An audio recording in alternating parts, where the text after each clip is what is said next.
Hi, this is Back to Basics. I'm Hayley from Craft Yourself Silly, and we're going through some of the basics that you need for machine stitching. So one of the things you definitely need if you're going to stitch with a machine is a needle. And there's a couple of things that you need to know about needles on a machine. So there's generally a universal way to change them, and we'll show you that in a second.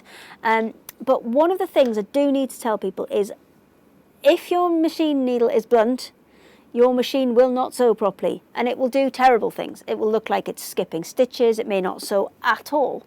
9 times out of 10, if that's what your machine's doing, you need to change your needle. So let's show you how to do that.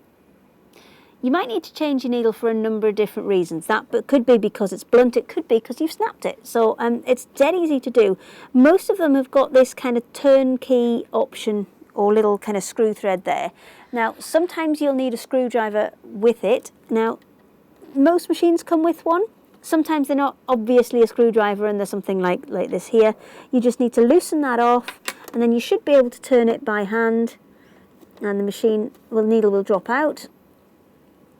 Once you've taken the needle out, you need to make sure it goes back in the same way. So what you're best off doing is just checking when you take it out which way it goes, but usually the flat part goes on this particular machine to the back. Now, some of the older machines that I've had, the flat part has gone to the side, so you do just need to make sure you get it the right way around, which is slightly more challenging when you're back to front and upside down. There we go. In it goes. Slide it right the way up to the top, and then just tighten off that little thumb screw again.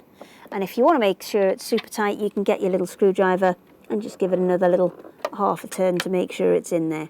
If you've got one of the little needle threaders, it is worth just pinging that down and making sure everything goes in correctly. If it doesn't, you might need to just loosen it off and do a little adjustment to make sure that that goes back into place. So your replacement needles will come in little packets, usually something like this, where they just slide up and then you can take the needles out. You can get mixed ones like the ones I've got here, or you can get them so they're all the same size. Now, if you're doing quilting and dressmaking without anything too heavy, then generally an 80 is what you're going to need. Now, 80 refers to the kind of thickness of the needle.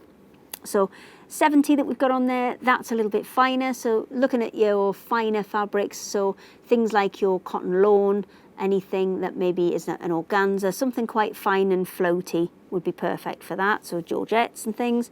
The 80s that are in the center there, that's what I said before, your quilting cottons, your craft cottons. Most of your kind of day-to-day sewing with cottons will be with those sizes there. 90, and then moving on to 100, you're looking at your canvases, your denims, your much heavier weight fabric. So a good rule of thumb is the higher the number, the heavier the fabric.